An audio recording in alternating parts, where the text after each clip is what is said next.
Hi there YouTube friends, welcome back to Auntie A's Kitchen, and today we're going to be making a delicious chocolate biscuit cake, which I believe used to be the late Queen Elizabeth's favourite cake to have at tea time. So let me show you how easy it is to make and how you can also put your own twist on this classic recipe.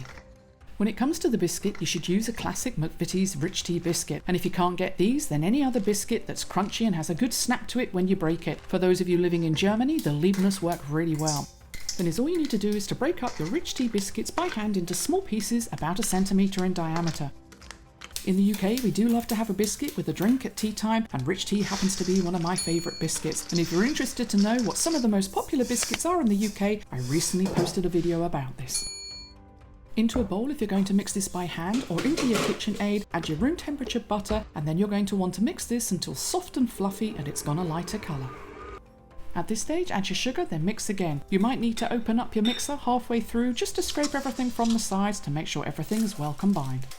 Although this is a no-bake recipe, I like to use a quick release baking tin because it's nice and sturdy and easy for you to remove your chocolate biscuit cake later. You'll notice in the video that I line the bottom of the tin with some baking paper, and then I'll also lightly grease the sides with some butter.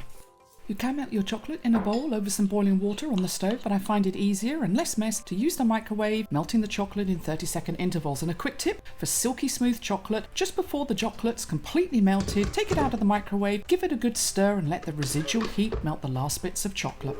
Then add your melted chocolate in with the butter and sugar and give everything a good mix before then adding it to your biscuits. Now if you want to keep this recipe authentic, then just leave it plain, but I personally like to add other ingredients depending on who I'm making this for and what I have in my pantry. As I mentioned in the beginning, this is a really flexible recipe, so feel free to put your own twist on it at this stage.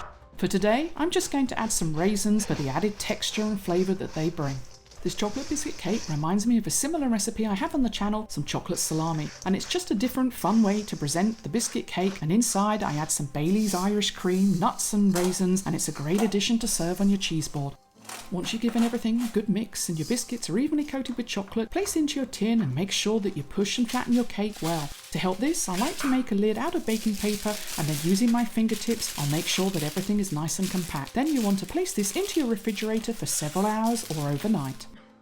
Once your cake is set, remove that top piece of baking paper, then with a cake spatula run around the edge before removing your biscuit cake from the tin. 2 quick tips for you. If you'd like a smooth finish on top of your chocolate biscuit cake, then turn it upside down when you place it onto your wire rack, because the bottom is going to be a lot smoother. For today, I'm going to go with a rustic look, so I quite like the uneven surface. The second tip is to place then 2 spatulas under your cake before you put the chocolate on top, and this is just going to make it easier for you to move later on. You can just cover your biscuit cake in dark chocolate, but for today's decoration, I'm going to be using 3 different types of chocolate. So I start by drizzling a dark chocolate around the edge and on top, using a spatula to make sure that I have even coverage over the top of the biscuit cake. Then I use a milk chocolate to fill in any gaps around the edge and just drizzle this randomly on top. Then I like to finish and do the same with the white chocolate, drizzling it all over the cake. Once this is done, you want to then place it onto a plate that's covered with some baking paper and place this into your refrigerator until the chocolate has completely set.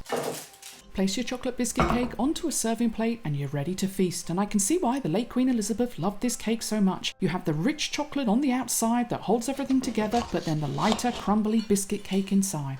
So all that's left to do now is to decide who you're going to invite over for a cup of tea to share this delicious chocolate biscuit cake with. So as always, thanks for watching, have a wonderful week, and I look forward to seeing you in the next video. God bless!